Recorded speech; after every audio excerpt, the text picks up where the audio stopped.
The mansion was silent. Too silent. For 4 days, Minjun hadn't opened his eyes. He'd taken a bullet meant for Julie. His empire had gone quiet since that night.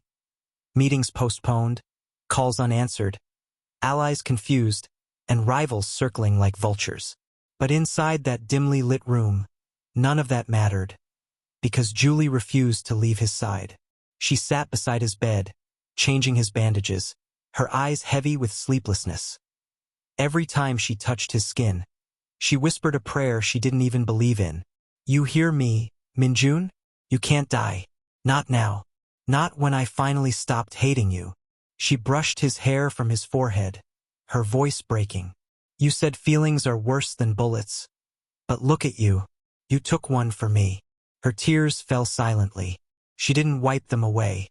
Outside the window, thunder rumbled again, like a warning. The storm came harder that night. Julie sat reading by his bedside when she heard something. A sound that didn't belong. Footsteps. Soft. Careful. Moving down the hall. Her pulse spiked. The guards were supposed to be stationed outside. Before she could react, the door burst open. 3 masked men stormed in, guns drawn. Julie screamed. The first man grabbed her, but before he could drag her away, a gunshot rang out from the bed. Minjun. Still pale, still weak, but awake. His hand gripped the pistol with trembling strength. "Touch her," he rasped, "and you'll die where you stand." The intruders hesitated for a split second, long enough for his men to rush in. Gunfire exploded in the hallway. The smell of smoke and blood filled the room. Julie crouched beside the bed, trembling as Minjun tried to push himself upright. "You shouldn't move," she cried. "Not while they're still breathing," he growled, pain twisting through his voice. He fired again, hitting one of the men before his strength gave out. His gun fell from his hand, and he collapsed back onto the pillow, gasping. "Minjun!" Julie screamed, pressing against the wound. "Stay with me." The guards finished the job quickly, dragging the intruders away, but Julie didn't see them. Her focus was on the man bleeding in front of her again. The house was in chaos. His personal doctor returned, treating the reopened wound. Julie's hands were stained with his blood. She didn't care. She stayed beside him until the dawn broke through the curtains, her eyes red from crying. When Minjun finally stirred, his voice was weak, but the first thing he said was, "You're safe.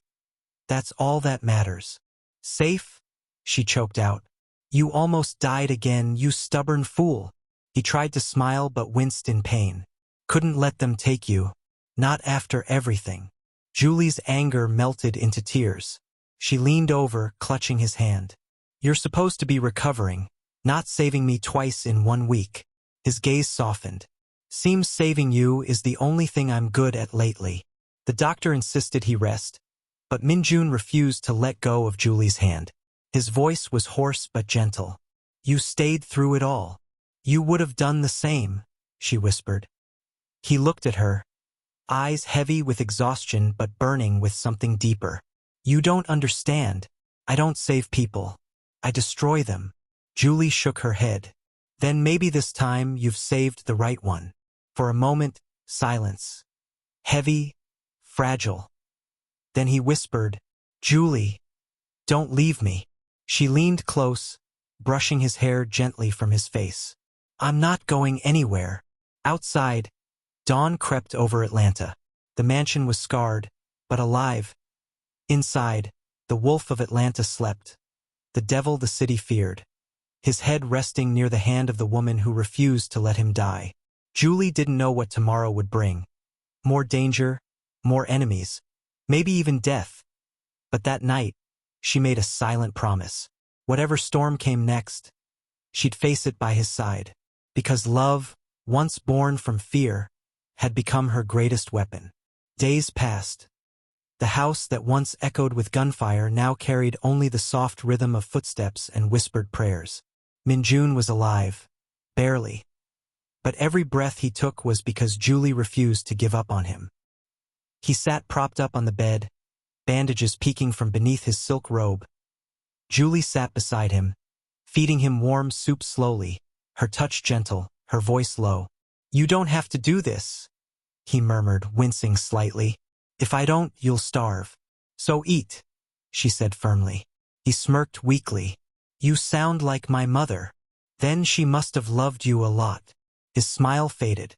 Silence fell. He looked away, eyes dark with something distant. "My mother died because of me." Julie froze, spoon halfway to his lips. "Because of you?" she whispered. He nodded slowly, voice low and rough. "I was 16. My father owed money to a rival gang. He ran, leaving us behind. They came for payment, and she wouldn't tell them where he was. So they made me watch as they—" He stopped, his jaw clenched.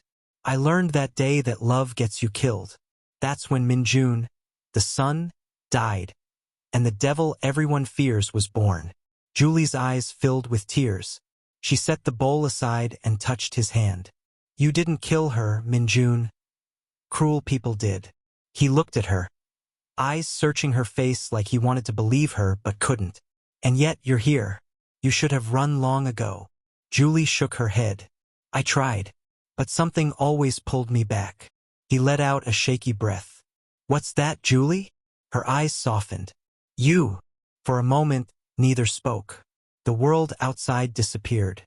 She reached up, brushed a lock of hair from his forehead, her fingers lingering just a moment too long. "You don't have to be the devil anymore.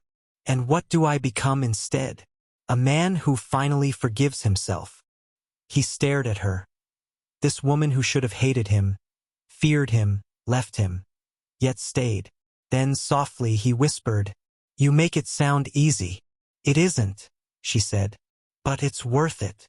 Days later, Minjun insisted on walking outside. Julie helped him down the marble stairs, her hand firm around his arm. The air was warm, scented with roses and rain. For the first time in years, Minjun wasn't surrounded by bodyguards or guns. Just her. "You should rest," she teased. "I've rested enough for a lifetime." He sat by the fountain, watching the rippling water.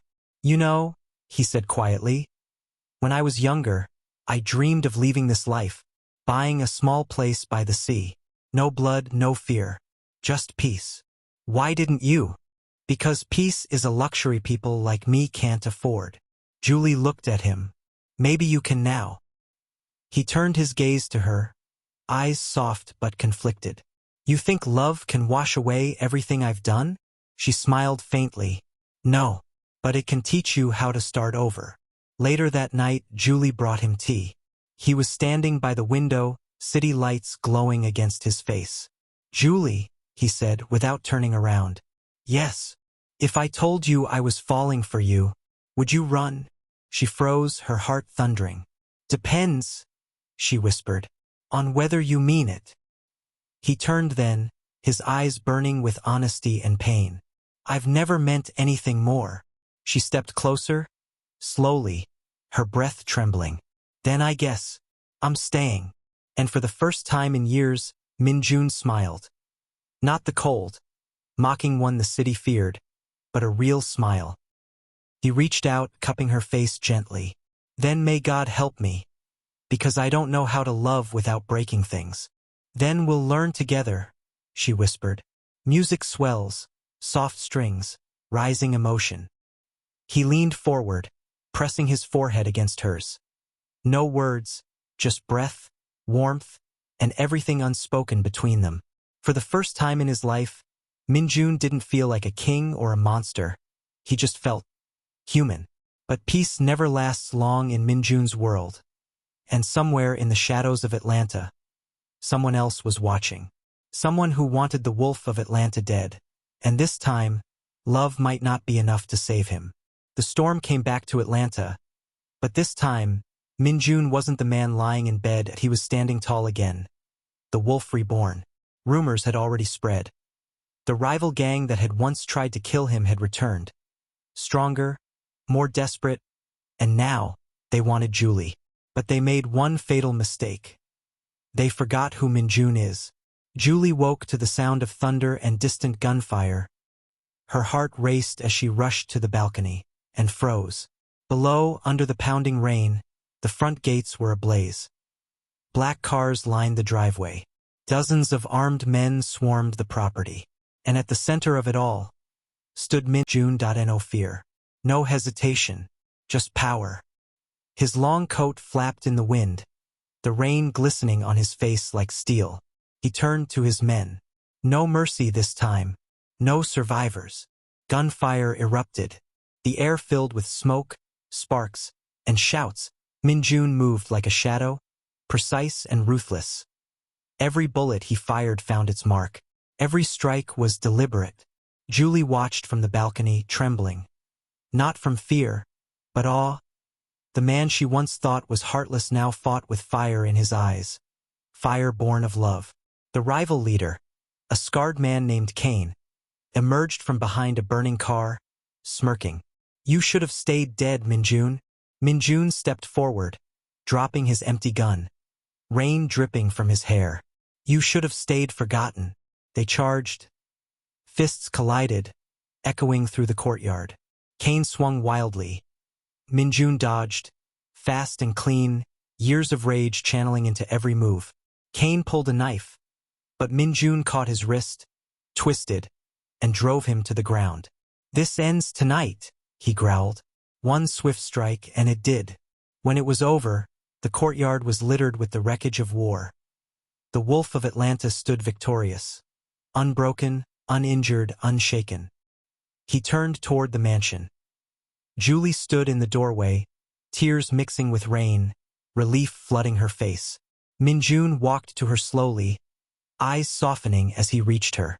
It's over, he said quietly. She threw her arms around him, holding him tightly, trembling against his chest. You did it. You really did it. He held her close, his voice low near her ear. I didn't fight for the Empire this time. I fought for you. She pulled back slightly, eyes glistening. And now, he smiled faintly, now I fight for peace. By morning, the storm had passed.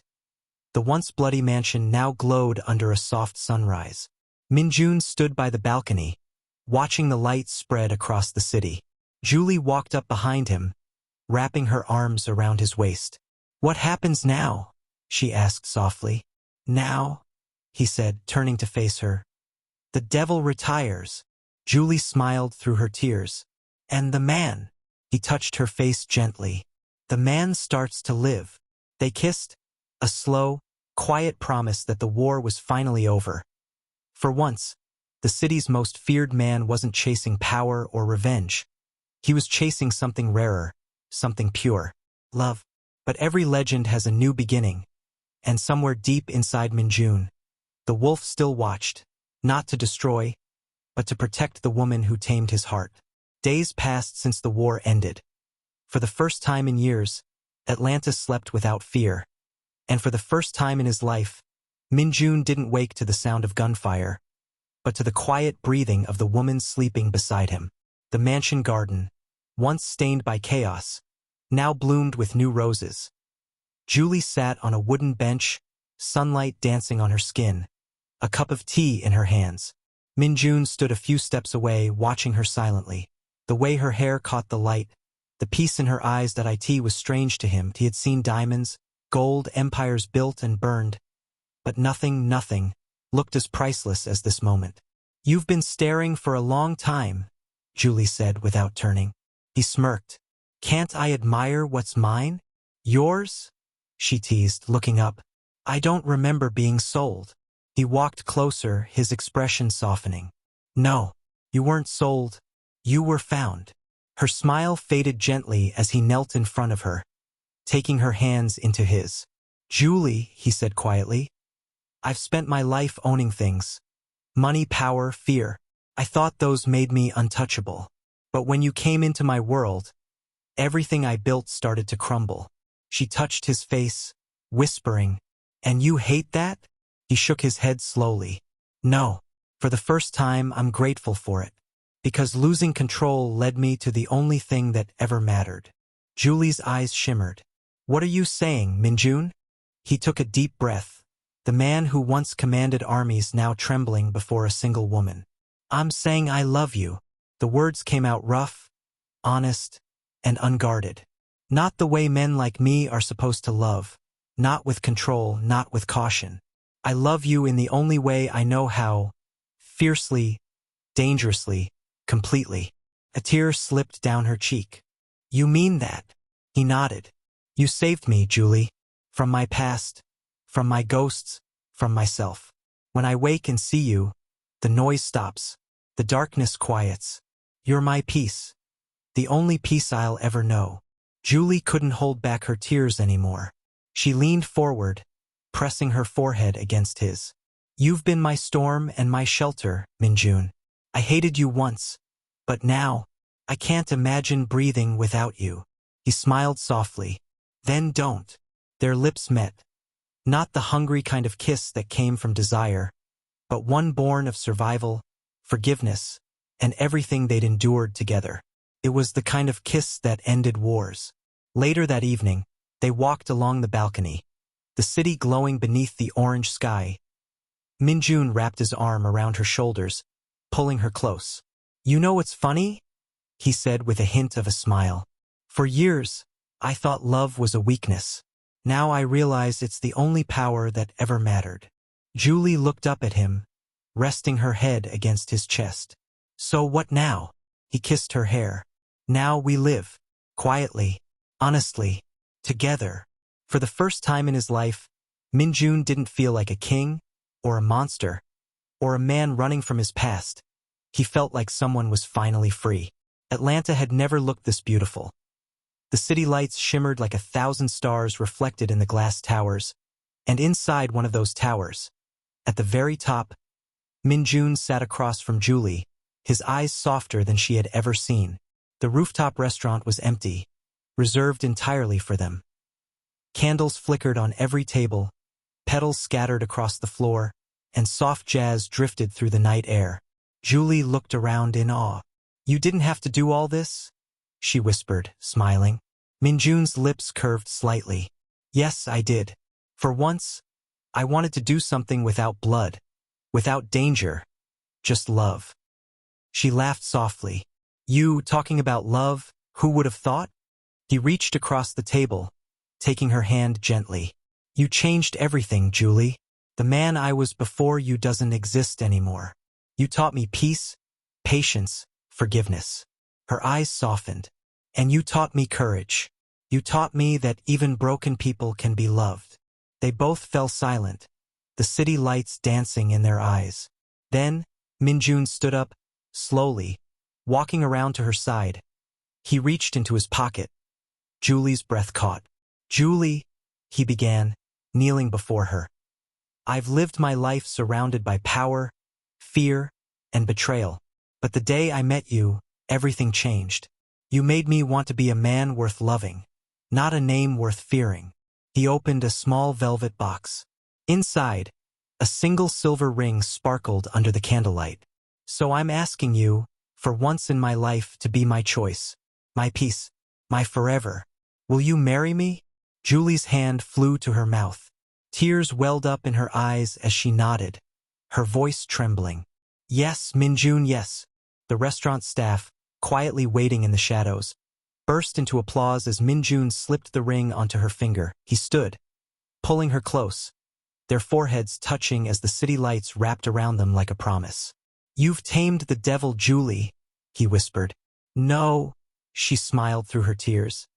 I loved the man hiding beneath him. A few months later, the mansion that once held fear and shadows was now filled with laughter, light, and flowers. Julie walked down the aisle in a flowing white dress, her beauty simple yet breathtaking. Minjun stood waiting at the altar in a black suit, eyes shining with something no one had ever seen in him before, peace. As she reached him, he took her hands and whispered, You look like everything I never thought I deserved. Julie smiled. And you look like every prayer I didn't know I was allowed to ask. The priest smiled and spoke, but the world faded away for them. It was just Minjun and Julie, two souls who had fought through fire, fear, and fate, now standing together in love. When the vows came, Minjun's voice was steady and full. I vow to protect you, not with guns or power, but with my heart. I vow to build a life where peace isn't just a dream. With you, I've learned that love is not weakness. It's the only strength that lasts. Julie's eyes glistened as she replied, and I vow to stand by you, not as your shadow, but as your light. You once saved me from debt and despair, but you gave me something worth more than life itself. You gave me love. By the power vested in me, the priest announced, I now pronounce you husband and wife. Minjun lifted her veil, his hands trembling slightly, and kissed her, slow, deep, and full of every word they never had to say. The crowd erupted into applause. But for them, the world had already gone quiet. That night, as fireworks lit the sky above Atlanta, Minjun and Julie stood on the balcony of their new home, not as a mafia lord and his captive, but as a man and his wife. He held her from behind, his chin resting gently on her shoulder. I used to think love was my weakness, he said softly. Now I know it's my armor. Julie smiled, turning to face him. And together? Together, he whispered, kissing her forehead. We're unstoppable. He found love where he expected ruin, and she found safety where she expected fear. In the end, they both found home in each other. Peace. A word Minjun had never understood. Until now. Months after their wedding, the mansion no longer echoed with the sounds of men and guns, but laughter, music, and the rustle of soft morning breezes. Minjun had stepped away from the underground world completely, handing his business to loyal men he trusted. Now, every morning began with the same ritual, Julie's smile and coffee for two. Julie sat beneath the blooming cherry trees, a soft robe wrapped around her, sunlight glowing on her skin. Minjun joined her, still in his white shirt, sleeves rolled to the elbow. You're staring again, she teased. He smiled faintly. I still can't believe you're real. She chuckled, brushing a strand of hair behind her ear. You married me, Minjun. You're stuck with me. He leaned forward, his tone soft. That's the first time I've ever been glad to be trapped. The two shared quiet laughter, until Julie pressed a hand to her stomach, her smile fading slightly. Are you okay? He asked quickly, concern flashing in his eyes. Julie hesitated, then smiled again, her voice trembling with joy. I was going to tell you tonight, but I can't hold it anymore. Tell me what? She reached for his hand and placed it gently on her belly. You're going to be a father. Minjun froze. For a moment the world went still. Then his hand trembled as realization sank in. Julie, are you sure? She nodded, tears already forming. Yes, I found out yesterday. His eyes softened. The fierce mafia lord, the man the world once feared, now completely undone. He pulled her into his arms, holding her tight. A father, he whispered, voice thick. You've just given me the one thing I never thought I deserved. A family. Time moved gently in the Minjun mansion. Julie's pregnancy became a source of endless joy and nervousness for him. He attended every appointment, drove her himself, and refused to let anyone else lift a finger around her. The man who once gave orders to armies now hovered over one woman, making sure she ate, rested, and smiled. At night, he would rest his head against her growing belly, listening to the faint heartbeat inside. Do you hear that? He'd whisper. That's our child, already strong. Julie would laugh softly. If the baby takes after you, I'm in trouble. If they take after you, he'd reply, the world will be blessed. As the months passed, Julie's belly grew, and so did Minjun's protectiveness. He canceled meetings, refused to travel, and surrounded her with security, though she teased him about it constantly. Minjun, I'm pregnant, not made of glass. You're carrying my heart, he said quietly. I can't let either of you break. Every night, he massaged her feet, made her tea, and spoke to her belly as if the baby could hear him. You'll be loved, he whispered once, more than I ever knew how to love anyone before your mother. Julie brushed his hair gently, tears shining in her eyes. You already are, Minjun. You already are. One evening, As thunder rolled gently through the distance, Julie's water broke. Minjun's world froze for a moment, then exploded into motion. Get the car ready. Call the doctor. Hours passed like seconds, and then, in a quiet, sterile hospital room, the cries of a newborn filled the air. Minjun stood speechless as the doctor handed him a tiny, wriggling baby wrapped in white. Congratulations, the doctor smiled. It's a girl. Tears filled his eyes as he looked down at his daughter, her tiny fingers curling around his thumb. She's perfect, he whispered. Julie smiled weakly from the bed. She has your eyes. No, he said softly, walking closer, placing the baby in her arms. She has your soul. In that moment, all the pain, the blood, the darkness of his past faded away. What was left was light. A new beginning, born from love and forgiveness. Thank you for watching the final episode. Your engagement and encouragement made this series special. Don't forget to subscribe because a brand new story is coming soon.